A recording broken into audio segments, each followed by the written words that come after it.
Welcome, sports fans, to the hottest sports podcast in the game, JT and the Don, with your hosts, Jimmy Thompson and Donato Bucci. They're covering the most current issues in sports from the 305 to the 412 and all the way to the West Coast.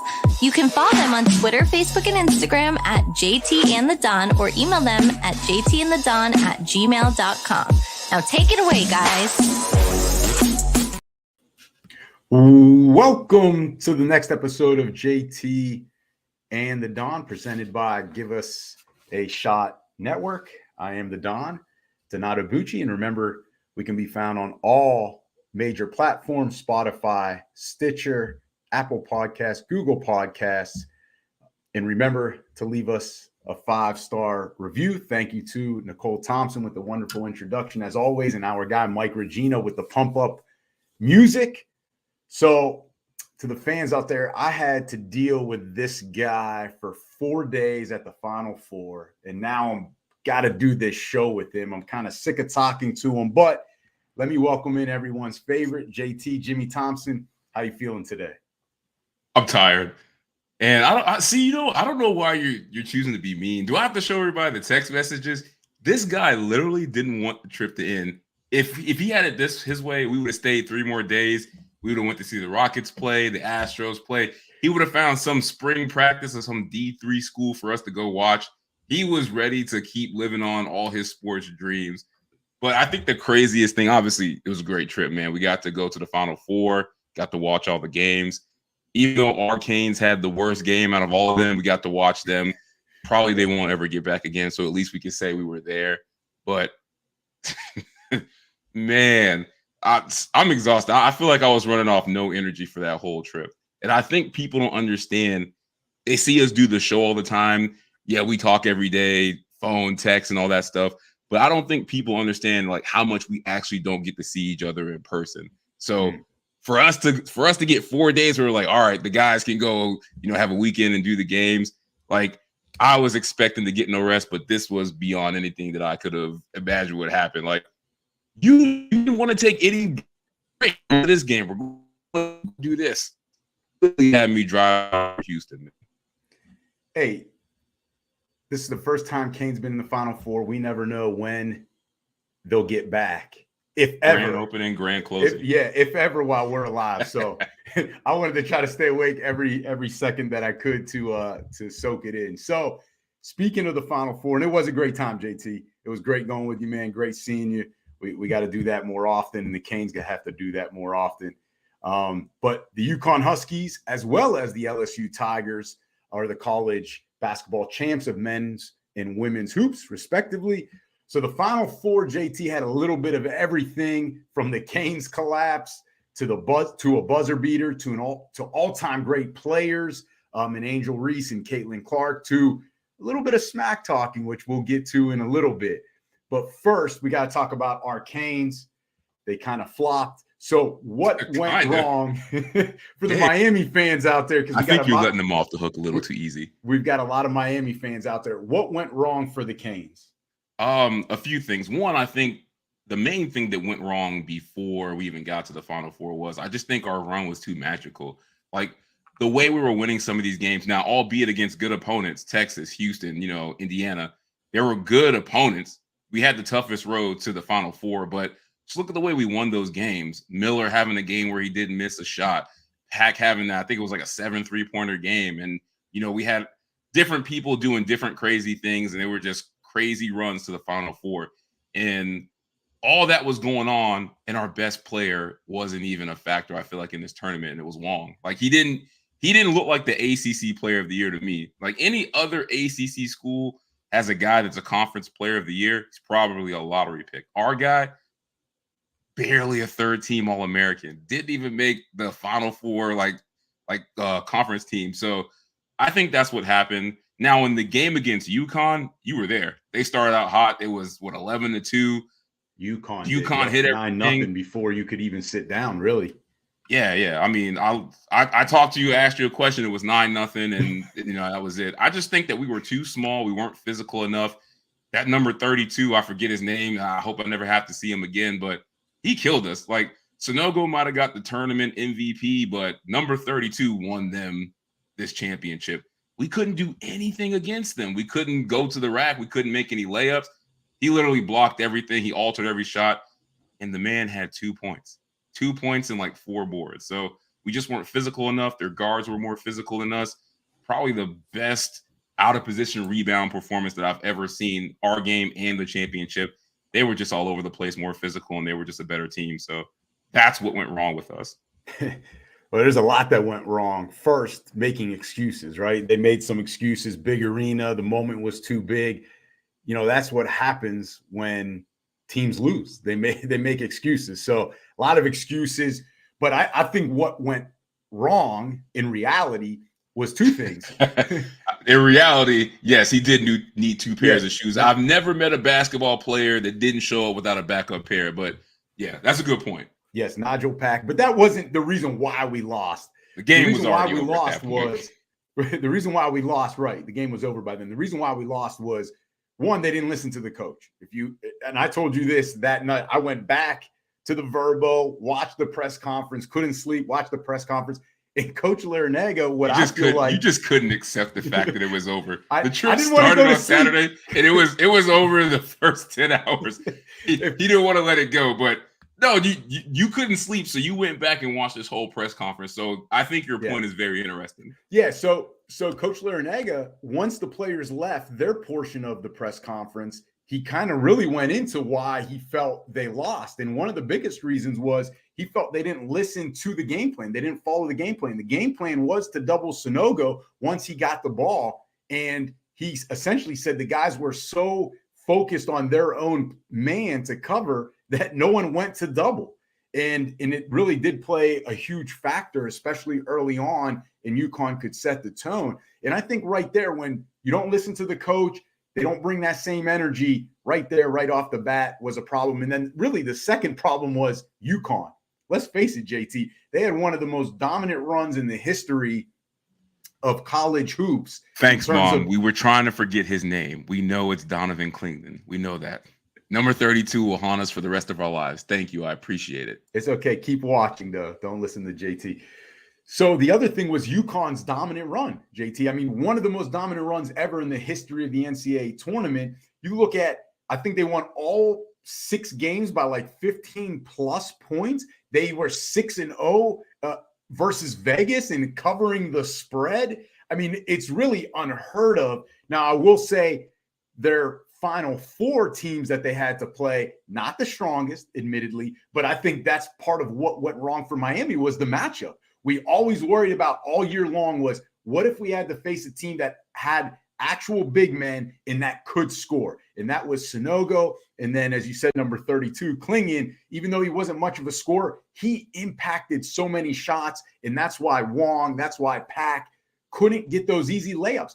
Even without blocking the shots on layups, he was impacting those attempts. And to me, those are the 2 reasons. They didn't follow the game plan. And then also they didn't, or they just ran into a brick wall. And UConn was a bad matchup. A brick wall. And shout out to our guy right there, Scott. He's a big Nova fan. And thank you for the reminder, 2016, 2018, Nova covered every spread too. So, hey, Nova's better than this UConn team. I admit it. All right, so JT, let's go back to the other semifinal game. Lamont Butler, game-winning shot at the buzzer for San Diego State over FAU, happened right in front of us to the side of the court that we were at. Unbelievable. Was the Lamont Butler buzzer beater versus FAU an all-time great? Insane. I think we were reading the stat there. I think that's like the 5th time that's happened in like Final Four history. Yeah. But as awesome as that moment was, I've never seen anything like that. And for this guy to hit a buzzer beater in the Final Four, literally right in front of us, I can't be prisoner of the moment. If we're talking about all-time buzzer beaters, I mean, Christian Laettner against Kentucky in 92. I mean, that's, to me, they're throwing at the length of the court. He shoots it. He makes it. That's crazy. But if we're just going off of Final Four and championship buzzer beaters, like Nova, Chris Jenkins hitting that game winner, like in 2016 for national championship against Carolina, like that was crazy. Hey, who passed him the ball? One of your cousins. Archie Diacono. Archie Diacono. So one of your cousins. One of your cousins. Well, two of your cousins beat us in this game too. They're everywhere. I would say, huh? Calcaterra. I know. You can't even say his name. Look at you. You can't even say his name. I can't because it's painful, but I would put the Chris Jenkins shot over that. Also, Lorenzo Charles and the Cardiac Kids beating, 5-slammer jammer. Like when NC State took out Houston, I would put that one above this buzzer beater as well. But yeah, I have a hard time putting it like in the top 5, even though it was awesome to see in person. Yeah, it's definitely an all-time great. When it's one of only 5 buzzer beaters ever in Final Four history, it's got to be an all-time great. But again, it's not the greatest because it's just not the finals. And then on top of that, I think you'd have a stronger argument if they happen to beat UConn. Like if they upset UConn to go on, because even the Leitner shot was only to get them to the Final Four. But everyone remembers it because guess what, JT? Like, that was part of their dynasty at that point. So, yeah, this is not the greatest of all time. It's a good underdog story. Is it top 5? I think that will determine where we're putting this. Is it top 5 buzzer beaters? Let's just say college basketball history. No, because I would even put the Ray Allen shot in the Big East title over Allen Iverson over this one. Okay, I can give you that. It was such a big moment. That was historic in many senses. But is this a top 5 of all time? No, because you go back to even shots during the tournament. The Tyus Edney layup, I think, against Missouri back in like 94, 95. They ended up winning the buzzer beater with Michigan. I thought them. Yeah, and you look at even upsets, right? Bryce Drew and I think Valparaiso at the time, they basically ran a similar play to the Nova one, a little bit different out of the inbounds. But, those are the ones you remember. I think if you look back in 20 years, a lot of people may forget the name Lamont Butler, but that doesn't mean it's not an all-time great. San Diego State won't. Jesus. And neither will FAU. Shout out to the Aztec fans, man. Yes. Hey, yes. Look, UM put a lot from those fans. They showed up and showed up. Yes. And FAU won't forget that name either. Yeah, for sure. All right, so 2 names we will not forget anytime soon. Angel Reese, Caitlin Clark, part of that LSU Iowa title game, a great title game. But JT, was that LSU Iowa title game the best women's basketball game ever? All right, I'm gonna keep it real with you. I don't have many regrets from this trip, but this is one of them that we did not find a way to go to Dallas to watch this game. Yes. Because what did we do? As soon as we got done going to the XFL game, we went right back and we're like, all right, let's see what happened with this women's championship game. We watched the extended highlights and we're like, this is unlike anything I've ever seen. And at the end of the day, the first thing I asked is, how did Iowa lose by almost 20? The extended highlights was just nothing but people just hitting shots. And I'm like, where did they start missing? And in the extended highlights, it looked like Iowa kind of was even or ahead in a way. It was a weird extended highlights. Yeah, so just based on the extended highlights, this is probably the best women's game I've ever seen. And I am pissed that we did not find a way to go watch it live in person. So you didn't answer the question. Oh, I forgot. I was so this guy. Yeah, I said it was the best women's game ever. I mean, okay, all right. Clark and Reese went at it, but people are just kind of brushing Jasmine Carson to the side. She had 21 in the first half off the bench. Right. It was insane. Like I felt like just the extended highlights of this game, best women's basketball game I've ever sseen. Okay. Never seen scoring like that on the college level. And real quick with our comments, 18 SKG, second best buzzer beater at that venue. You know the other buzzer beater at that venue? The NRG you do, State. so why don't you just tell us? You mentioned it already. It was the Jenkins. Oh, our guy Scott's a Nova fan. He won't forget that anytime soon. And then from Beverly Thompson, do you think – so before I answer the LSU-Iowa game, do you think FAU would have given UConn a better game than the Canes or SD State? My opinion is yes, for 2 reasons. I think they had the guards to be able to compete, but I think the biggest reason was they had Golden, a big guy underneath, to be able to protect the rim, but more importantly, I think to be able to to be able to defend Sanogo, as well as be able to occupy some of the paint, right? So the bigs of UConn couldn't just come off, Omier or Jordan Miller to block the layups. So I think that's why we always talk about styles make fights, and I think FAU style would have been a better matchup against UConn for the fans. I disagree with you because I think, any of those three teams, of course, because you're wrong. Whatever. I think any of those three teams, the matchup problem with them with UConn is not necessarily the bigs. I mean, they are a problem. I think it was just the guards and the wings. Like, they could do everything. They're great rebounders. They hustle. They box out. They play defense. They can hit the timely shots. Like, the little things that I think would give FAU problems, especially at the guard position, I just don't think they can match up. Like, number two, we for UConn, we thought he should have been tournament MVP. Like, you look up at his stats, like double-digit points, double-digit boards, assists, steals, blocks. He's a baller. Yeah, he's a baller. Like, no guard on any of those three teams in the Final Four could do that, what he did. And plus, you got the other guys that are annoying that can do the little things. So I think the guard play would have given them problems on both ends of the floor because they got a lot of two-way guys. I think you underestimate the guards of FAU a little bit. No, I didn't. That's all right. That's all right. I watched them lose.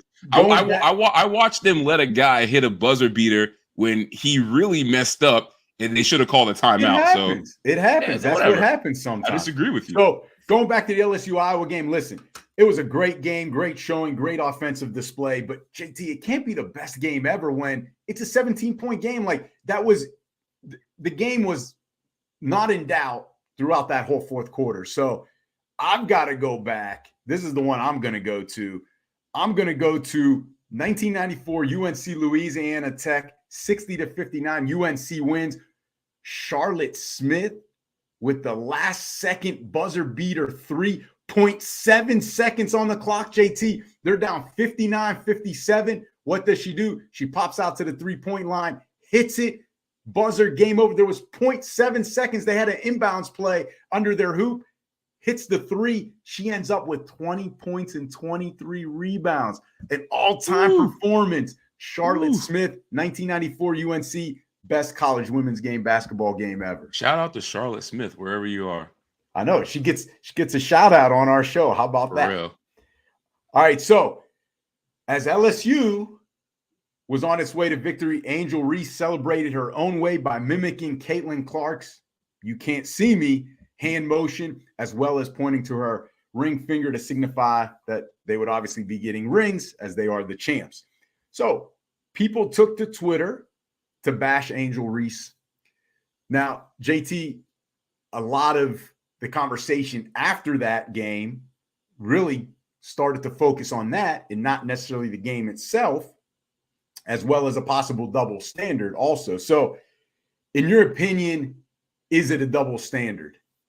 I mean, well, the history of racial double standards and tolerance are well documented. And in this case, especially when it comes to Black women, things that people assign to them, whether it's, cultural characteristics or character characteristics, they get vilified for where they're praised in other cultures. So this situation is no different than that. I mean, everyone knows the story. Caitlin Clark literally did the exact same thing the previous game. She had really been talking trash all season, all tournament, and she got beat. And we love to see people being competitive, but this is just ridiculous. I mean, first of all, just a backlash in the words that people are using to describe a kid in Clark is unreal. Keith Olbermann calling her a fucking idiot for celebrating, that's OD. And then you got somebody like Dave Portnoy, who is a known racist, got mad sexual misconduct cases against him. But, the thing that upsets him the most is a kid celebrating winning a national championship. So Reese said it best. They don't fit the image and people are bothered by that. But the things that stood out to me beyond the obvious are there's so much hypocrisy just in everything about this. The one thing is you can just tell that people don't watch women's sports, because if they did, they would notice that Reese literally did the ring celebration the game before when she beat UM. Nobody cared.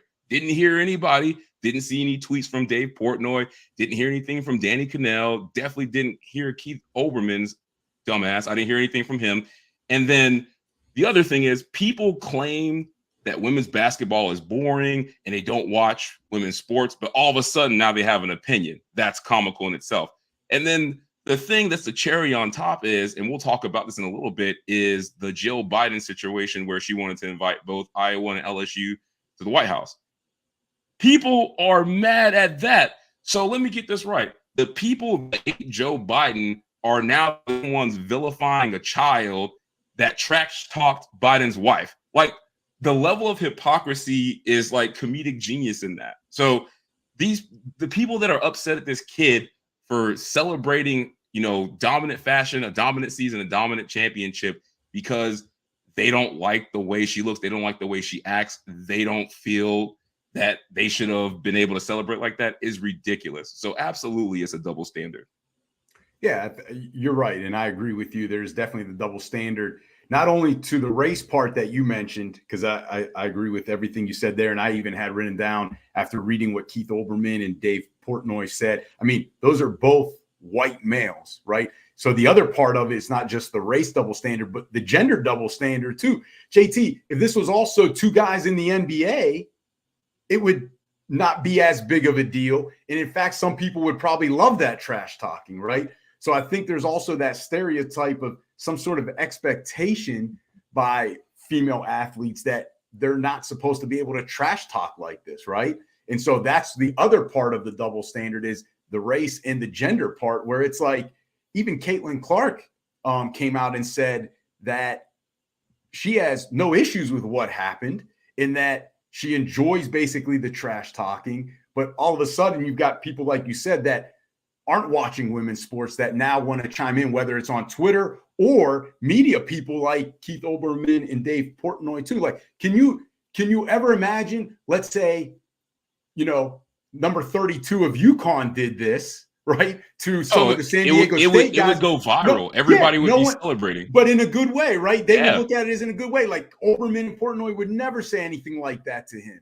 So I think you're right. It's not only the race double standard, but it's the gender double standard too, because you see a lot of people also feel like Serena Williams is too vocal too when she plays tennis. It's like, that's a competitive game. That's a one-on-one. You see it with female Black athletes, like you said, everywhere. Like it's a tale as old as time. It's like Black female athletes are supposed to show no emotion. They're not supposed to celebrate anything. They're not supposed to upstage their white counterparts in any way. Everything has to be graceful, just the way to make certain people feel comfortable. But if it's Caitlin Clark, oh, she's fiery. She can do whatever she wants. Like, it's seen as good. It's just so obvious. So anybody that has anything to say about this, if you're saying that race is not playing a part in your opinion, I mean, you're lying to yourself. Like, it's obvious, it's clear as day why you have these opinions about this specific situation. And it also shows that you don't watch women's sports, especially you haven't watched this tournament, because Reese been doing this before this game. Caitlin Clark been doing this all season. And then I'll even take it a step further. I always forget her name. What's the girl from Louisville? I love her. She's a killer too. Haley Van Lilith. Like, she trash talks more than anybody. Nobody does anything. She literally got into a fight with a team that she beat in the line where they're shaking hands. Like, that was all over SportsCenter for weeks. Nobody said anything. But when Angel Reese does this in this moment, all of a sudden, it's DEFCON 5. And it has everything to do with race. And anybody that says it's not is lying to themselves. So speaking of Angel Reese and Caitlin Clark, let's go to their, actual performances. So more impressive, Caitlin Clark's tourney run, tournament run that she's had, which has been historic, or Angel Reese's 34 double-doubles in a season, which is also historic in its own sense, in that it's the most double-doubles in a collegiate basketball season.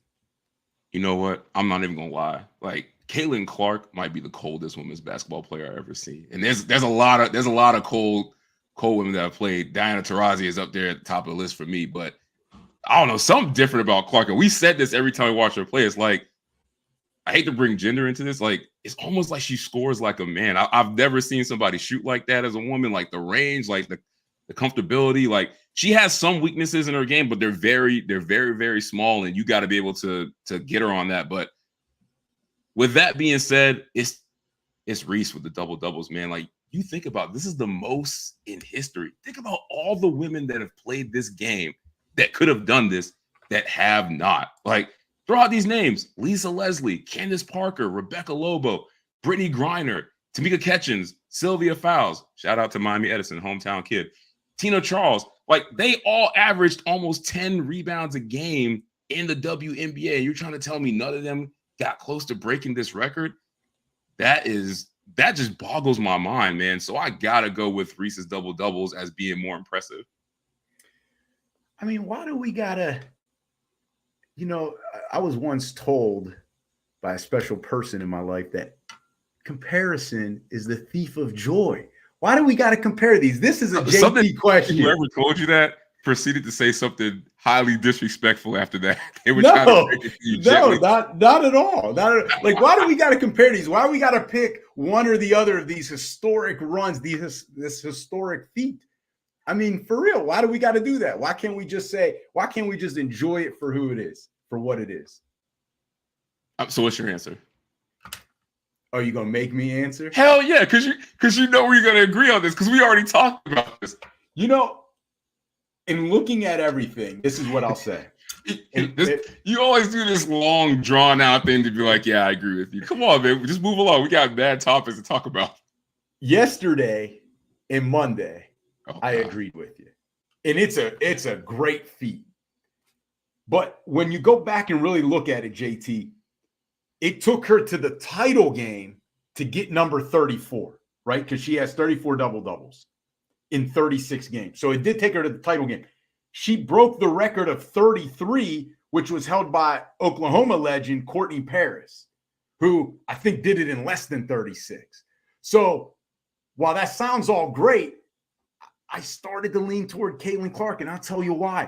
191 total points in the tournament. That's the most in the tournament's history, women's or men's. So you're looking at 6 games for either women's or men's. And there's been great players on, in both tournaments, but she has the most points ever. She has consecutive 40-point back-to-back games. She broke and set a record in the title game for most threes, 8. And then on top of that is the first and only woman to have a 40-point triple-double game, 41 points, 10 rebounds, 12 assists. She did that earlier in the tournament. Like, JT, when you put it that way, I know it's such a short sample size. I didn't say it wasn't close now, because I told you, how much I like Caitlin Clark. It is close. It's close, but I'm just surprised how many greats that could have done this have not gotten close to what Reese has done. I agree. And we talked about that. Like, are you kidding? Like, none of the greats did this, but I'm sure they at one point had a pretty good hold on a lot of double-double games. And then, like I said, the Oklahoma legend passed them, and now Angel passes her. But, man, what Caitlin Clark did, I really don't know if we'll ever see again. Like, that's incredible. We've never seen it. 191 points. We've never seen it. I mean, we're going to keep giving props to these young ladies on this show. I mean, Caitlin Clark had more points in the tournament than – that Iowa's football team had all last year. Oh, wow. No, she really did. Like, I read that somewhere. So, I mean, honestly, I hate that this is being overshadowed by this bullshit, because, I mean, people need to sit back and realize what you just witnessed. Like, it was a historic performance by both of them. I mean, Angel Reese ended up with 15, 10 boards and 5 assists in the title game, and they're champs. They scored 105 points. You literally got to watch all-time greatness in women's college basketball in one game. We're talking about this. Like, I don't get it, man. But, yeah, it's close. I'm going with my girl Reese. You going with Clark. I don't think there's really a wrong answer on this one. All right, so you ready to talk some NBA? I know how much you hate this question, so that's why you have me. This is a JT type of question. Nah. It's true. Because you know what? You don't listen to me. And you're always like, you don't know what it's about. And I try to teach you, and I try to put you on game. You're still wrong with this. Just ask the question. Like a G, you don't want to listen to me. Just ask the question. So the Mavericks currently sit at 11th place in the West and are a half game out of the play-in tournament. So if the Mavs miss the playoffs, whose legacy takes a bigger hit? Is it Luka or is it Kyrie? Oh, this answer is easy. It's not even close. It's Kyrie Irving. Bro, couple factors. One is the age. Luka's 24, right? Kyrie Irving is 31. He's got to face it. He's starting to get, with all the injury history too, he's on the back end. He's starting to hit that peak of the back end. So you're calling this the back end of the Kyrie career? You think he's there? I said the peak of the back end. So what does that mean? Because he's hit the peak. Like put this on a diagram. What is the back? You making up all these adjectives and it don't mean shit. The back end of the peak. Let me show you. He hit the peak right here. Can you see? And now, he's at the cliff. He didn't exactly start to go down yet. Now it's going to be a slow trickle down the hill, right? So he's on the back end. This man would do anything to just. He's starting to start the back end of his career. So yeah. That's going to be one of his lasting legacies. Because the other thing is, this isn't the first time. So it cements or re-cements who he's been and what he's been to teams and his legacy. Boston Celtics, right? We all know what happened there. And then what happened in Brooklyn. We know what happened there. And now if he doesn't do it here, in fact, he's made them worse. Because they were fine. That's the other thing, JT. You're going to talk about Doncic, blah, blah, blah. But Dallas was fine. Bro, you have no idea what I'm going to say. Okay, well, let me finish. Dallas was fine before Kyrie got there. And now they're not. Now they're out of the playoffs. I mean, they were a lock-in for the playoffs. Now they're out. And the other thing is, Luka being 24, JT, in 14 years when he's still playing, we're not going to remember this. We have short-term memory. We are not going to remember what he's doing now with Kyrie because he's going to have 14 more years to change the narrative, to change his legacy. So his legacy is not going to take a big hit because of this. It's going to depend on what he does after this throughout the rest of his career. This could be part of his legacy if he never wins, but if he wins a title, people won't remember this. And I know I'll let you go because I'm sure I'll have some sort of rebuttal because you'll be. I bet you will because you acting like this is 8 Mile and you're already trying to pop a donkey, man. Like relax, damn. That's how I know you're wrong.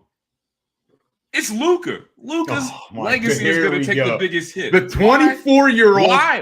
This is the big hit to his legacy. Why? Because we already expect teams to implode when Kyrie gets to town. So this ain't shocking. But I'll tell you one thing is. Luka is supposed to be a generational talent, and generational talents overcome things like this, whether it's lack of talent or dysfunction. because if LeBron was in this situation, he would be carrying this team to the playoffs. But you know what? James Harden, if he was in this situation, would fail. And this is why I keep saying this.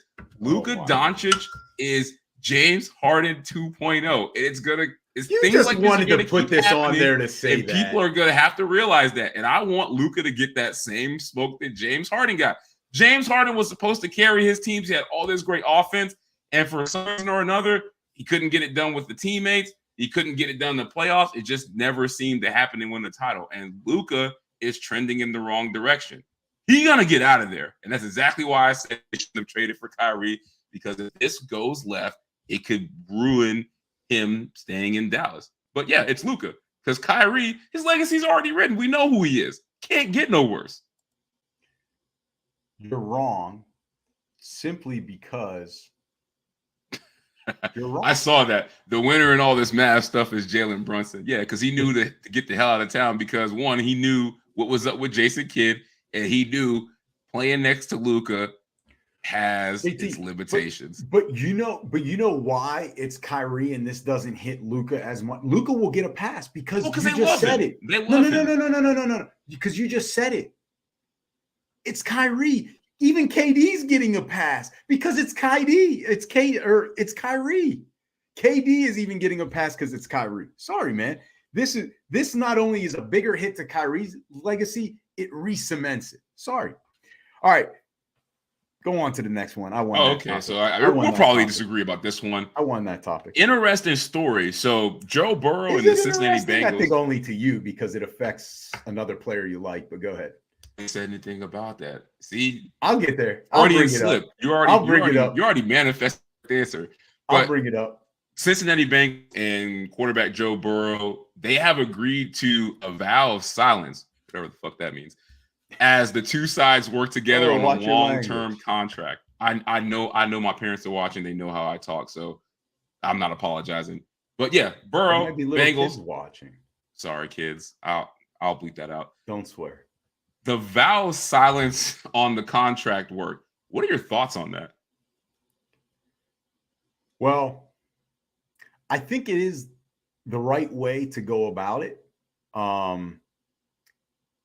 But the further this goes in terms of the negotiations and the long-term contract talk, without an actual contract, stuff gets leaked, JT. Like, stuff is going to come out. I mean, look at the Lamar situation. It seemed to be really kind of tight sealed in terms of all the negotiations and what was offered, what was asked for. And little by little now we start hearing these numbers and that, he wants to top Deshaun and what the organization offered. And it was like lowball. So little by little, this stuff will come out if Cincy and Joe Burrow do not get a long-term contract signed. Now, I do think it's the right way to go. That way no one's feelings are hurt. But this is the other thing. It's the Bengals. They will mess it up. They will bungle it somehow, whether information gets leaked or they are cheap on Joe Burrow. But for somehow, some way, I see them messing this up, whether they break that code or they offer too little or whatever have you, they'll mess it up. They'll bungle it, like we say in Pittsburgh. I agree with everything you just said. But there's always a but. Always, but there is something about this that really bothers me. And part of it, you're right. It is about Lamar Jackson.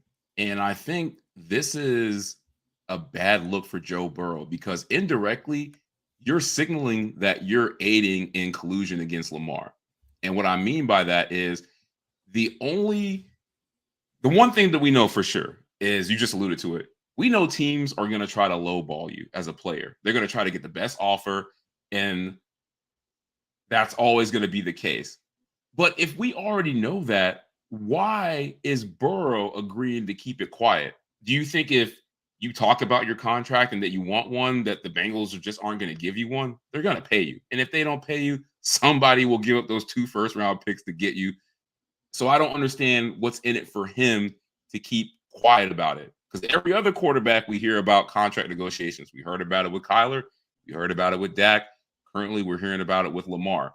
The only reason that I think that a team would do something like this and they would go to their player is they don't want a new deal out there before Lamar gets his. Oh, my goodness. I'm telling you. I knew it was going to come back to the Lamar conspiracy. I knew it. That is the only reason. That is the only reason why I can think of that they would agree to a vow of silence. Because no other conceivable reason. No one's ever done this in history. Because keep a vow of silence. I could see if it was somebody else. Because we talk about this all the time. I'm always shocked. I just want Lamar to go to the Dolphins. Just go to the Dolphins already to make JT happy. Give him $300 million guaranteed. I'll tell you what. I'll give you a question. When have you ever heard of this? Like a team publicly coming out and saying, we have agreed to a vow of silence with the team and the player. It happens all the time, but they're seeing what happens with it getting messy. Neither side wants it to become. You know why they do a vow of silence? Because what has happened now between Lamar and Baltimore is really you can't repair it. You really can't.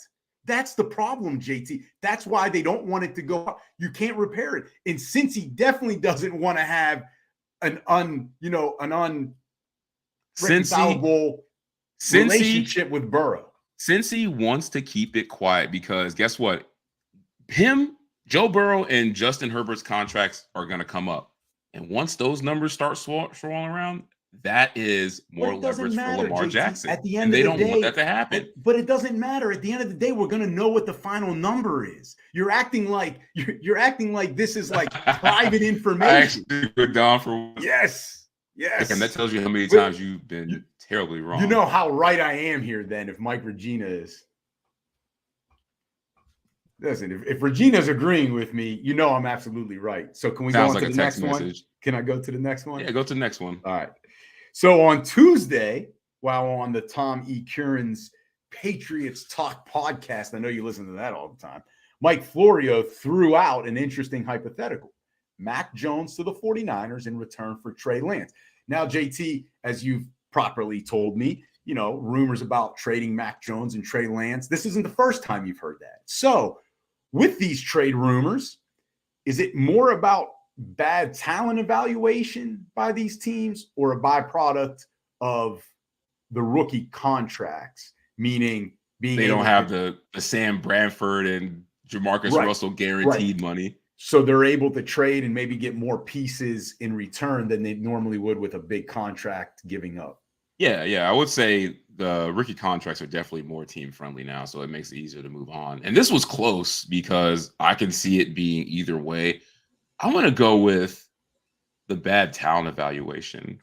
And I think what's happened is teams have gotten caught up in, you know, you see guys like Mahomes, you see Burrow, you see Herbert, you see Lamar, and people think, okay, if I just get a first round quarterback, like the odds say, like, you know, he's going to come out firing. This is the norm, and it's really not. We're just witnessing greatness. You know, think about all the quarterbacks that get drafted that don't work out, and look at these guys. Like, be honest, Mac Jones. I know you liked him in that draft, but nobody thought he was really a first round quarterback, especially coming from Alabama. Same thing with Trey Lance. We loved him, but let's be real. Like, nobody thought he should be number 3 overall. Are we really shocked that these guys haven't become transcendent talents in the league? No. So I think what teams are realizing is, all right, we're taking a chance on these guys because we think we're shooting for the moon. It doesn't work out. We're trying to win now. Let's get rid of them. So I think it's just bad talent evaluation. I think it's bad. Well, I think in this instance, I think Trey Lance still has a chance. So I'm not going to dog him. But I think in general, right? I think in general that with these sort of situations, especially with the quarterbacks being drafted so high, I think it is bad talent evaluation. Because if you look at the Josh Rosen situation, right, in Arizona, he was a first round pick, top 15, top 12, whatever it was. 10. Top 10, was he? Top 10? Yeah, So, he's top 10. And then you saw what happened the next year. They go Kyler Murray. If Josh Rosen was an absolute stud and he had all the tools and the evaluation was, hey, he's a can't miss guy even after 1 year being in our organization, Cliff Kingsbury wouldn't have come in and insisted on going Kyler Murray, right?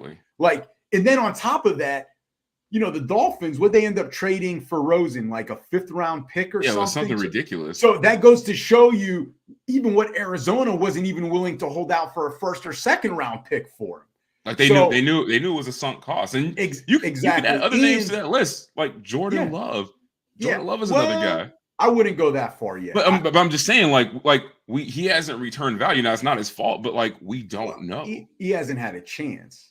So, but I mean, you go look at all the list, even a Baker Mayfield, right? Yeah. Like look at what the going rate for getting a Baker Mayfield. Either you're going to get him off the waiver wire or you're going to trade for like a 4th round pick. The dude was number 1 overall just like 4 years ago.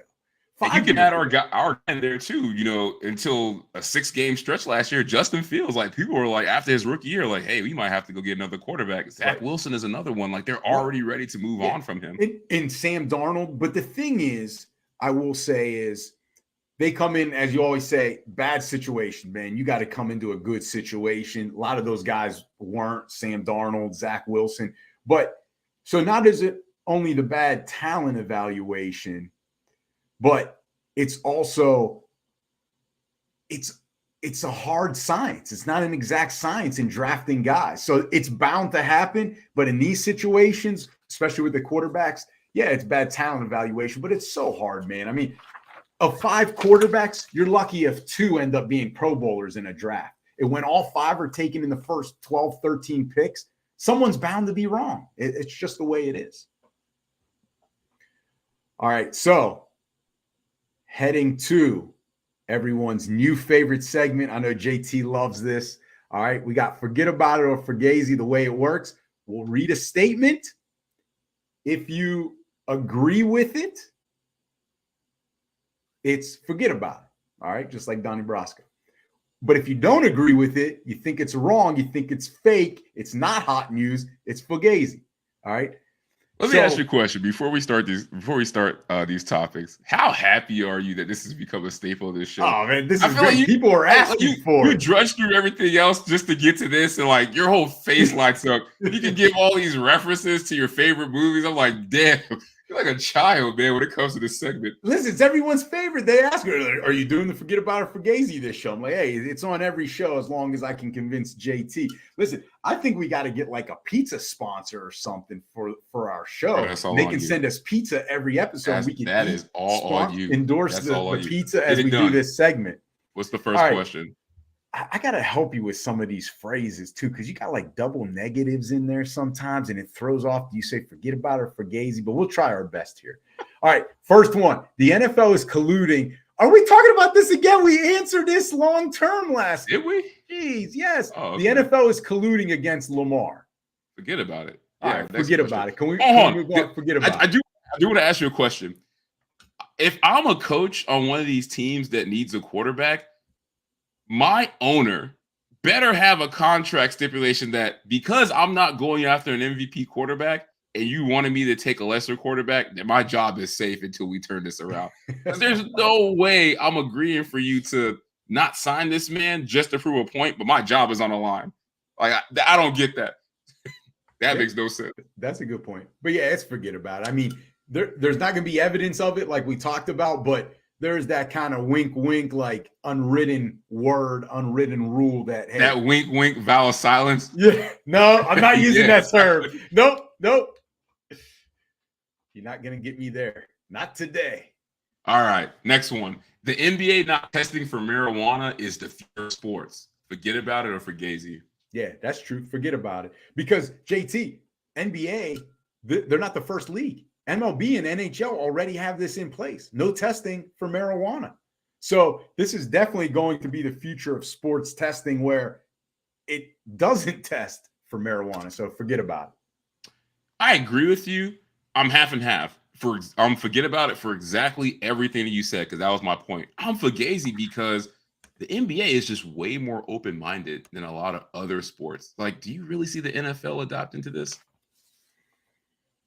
But in general, it's the future of sports. I didn't say NFL. I want to say yes, but someday it will be. You know, NFL is a big league. NFL is a big league. You know why it will be one day? Because someone will sue them for all the painkillers that they were forced to take, and they'll find an alternative, which is probably marijuana. All right. UConn basketball is a blue blood program. We got to have this conversation again. Oh. This hurts. I don't even want to talk about it. We argued about this for like 30 minutes while we're stuck in traffic trying to get out of NRG Stadium. And the shit that came out of your mouth was just, I know you were upset we lost and UConn won, but you were having a fit, man. I was in the moment. Exactly. Forget about it. Yeah, absolutely. One, because they've won more national championships than any other school in the past 20 years. They're at 5. And I think the next closest is 4. That's more than Michigan, more than Kentucky, more than Duke, more than UNC, more than UCLA. And then you throw in the run. I think people are forgetting about this. Their women's team, probably the past 2 decades with Gino Auriemma. For sure. The most dominant run I've ever seen. Like, you forget, like, they were like not losing games and blowing everybody out, pumping out star after star after star. Like, half of your legends that you love in women's basketball, they played at UConn. Like, if you put UConn women's basketball and UConn's men's basketball together, like, they're probably a top 5 program in all sports the past 20 years. Like, yes, this is a blue blood program just off of basketball alone. Well, we're talking UConn basketball. We're not talking about football or another. Oh, I took it as like this blue blood in general, but yeah, like basketball-wise, they definitely are. You got to have more than basketball. Now, you got to have more than basketball.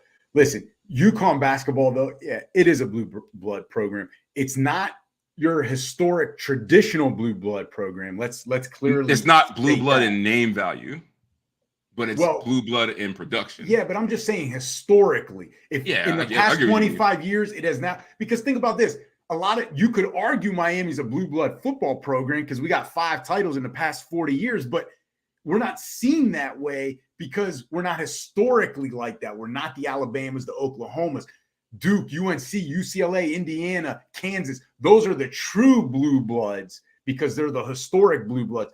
This is the new age, the way I like to say, the new age blue blood, maybe along with like a Villanova, where they're a blue blood program. When you think of that school and you think of college hoops, those teams should be easily coming out of your mouth in the top 6, top 7, top 8 programs. So, yes, they are a new blue blood program, but they're not the historical, typical blue blood basketball program. So you're admitting all that yelling that you were doing in the car was for nothing? I don't know what you're talking about. Just for you to come on this show and say you got the blue blood program. Next statement. I don't know what you're talking about. See, this is why anybody you do all of it puff come on and say exactly what I was telling you in the car. All right, that's why I can't hang with you, man. All right. Oh, this one's interesting. Georgia defensive lineman Jalen Carter not meeting with teams outside of the top 10 is a major red flag. Forget about it or Fugazi. Forget about it. And this is why I think that's a hot take, because he already has one major red flag, and we know about it with the unfortunate incident that occurred with his teammate and other Georgia football staff members. And he may have not been involved directly, indirectly, however the investigation will go. So coupled with now this is like, okay, why are you not willing to meet outside the top 10? Because if you fall now, I'd be worried that, is he going to play hard for us? Does he want to come to my team? Do I know enough about him that I'm still willing to take him at 12, 13, 14, 15? Because guess what? He's not meeting with me. I don't know the character of the guy because the only thing I'm seeing is the stuff in the media or talking to Kirby Smart. Kirby Smart's not going to talk bad on him. Yeah, Kirby Smart's not going to be this guy's a POS. Like, don't draft him. He helped Kirby Smart. So it's tough. I mean, you hate doing this because he's such a young guy, but when you're talking about millions of dollars in the NFL and making that big of an investment in any employee, right? Let alone an employee with that history, not history, but that incident hanging over him, I would want to meet with him. So that is a red flag in the sense of I don't get a chance to meet the guy. I don't know what I'm getting into with drafting him because he may not fit the culture of the team. Yeah, forget about it. 100%. It's giving me Albert Haynesworth vibes. And for those of you who don't know, Albert Haynesworth. Look it up. Google it. Albert Haynesworth took the Washington football team for everything they were worth, only to not play it down with any effort. But yeah, I think this is very similar. Jalen Carter has showed up out of shape at every turn. Showed up out of shape at the combine. Showed up out of shape at his pro day. Like, how do you show up out of shape at your pro day? It's literally for you. You get to basically set everything up. Didn't do any drills, hasn't done anything. And you want me to just waste top 10 money on you in good with that absolute red flag. And he knows that he falls out of 10, he's just going to see him as a steal and they're going to take him. And that's the one good thing about having Drew Rosenhaus in your corner as his agent is that he knows these things. But if I'm in the top 10, I'm nervous. Like, you got to earn the right for me to make you a top 10 pick, just like everybody else in this draft. Yep. All right. So I want to go back to 2 comments real quick. Jason Curtis, thanks for listening and watching. As always, Duke has the same length of history in basketball as Miami does in football. That is true. But for some reason, Duke basketball is considered a blue blood. You know why? I think because they play in the Carolinas in their ACC. It's in their ACC basketball school, academic institution. Everybody thinks Miami is. And then our guy Mike Regina again, speaking on Jalen Carter. It's a red flag. It's not hard to get on an all expenses paid flight and trip. Yo, man, he's cracking more jokes than you tonight, JT. Let's go. I know. I'm still tired from this trip, man. I'm not. We're gonna hear this for the next 3 months. All right. Next one. Jill Biden wanting to invite both LSU and Iowa to the White House is disrespectful to LSU. 100% forget about it. Caitlin Clark said it best. Runner-ups do not go to the White House. LSU deserves this moment. Think about it this way. Would LSU be getting an invite if they lost? There's your answer. Absolutely not. JT, sometimes you're so gullible. It's funny sometimes. This is Fugazi. You know why? Because her statement and invite was Fugazi. It was not sincere. She was being nice and complimentary. Like, again, you want to be, comparison is the thief of joy. You want to be the thief of joy here. She's complimenting what a great game it was. She was sad to see that one of the teams had to lose, and she just threw it out there. It wasn't an actual invite. She was not sincere about it, like, oh, this is really going to happen. No, so you saying Jill Biden did the Varnell Hill invite, where it's like, if you show up, like if I invite you, don't show up, it's fake. Come on, man. I think in the moment what she was like is, this is getting so much bad press. Why don't we just invite everybody and it'll be good? And no, you can't do that.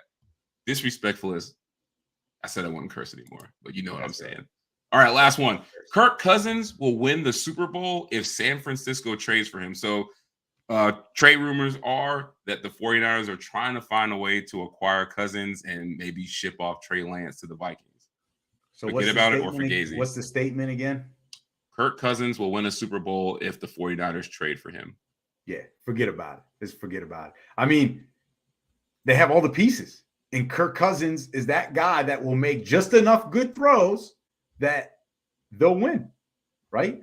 Like, he'll make just enough throws. They have all the other pieces. They just need a guy that doesn't mess it up and can make a few throws here and there, just like Brock Purdy was doing, but Kirk Cousins is more experienced.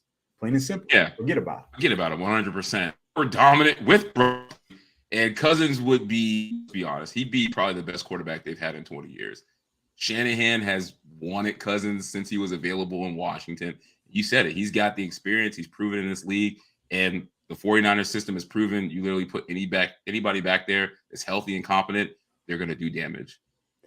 All right, so before we go, I'm bringing the segment back. Surprise JT. This is unscripted. Why? Because I've had to deal with you. I've had to deal with you for 4 days nonstop. Like why do we have to spend more time together? Damn. I missed you already. So surprise JT, the way it works, he doesn't know what I'm going to ask, what I'm going to bring up. I read this random thing, and so I'm going to ask him. You can play at home, send a comment. So surprise JT. So it was said that Danny Hurley has. Oh, we're talking about Danny Hurley. Lucky has lucky. All right. Briefs, we're done. We're done. Hold on. No, because if you're gonna ask a question about Danny Hurley, it's not about Danny Hurley. Just the fact that you're even bringing him up, it. You're ruining it.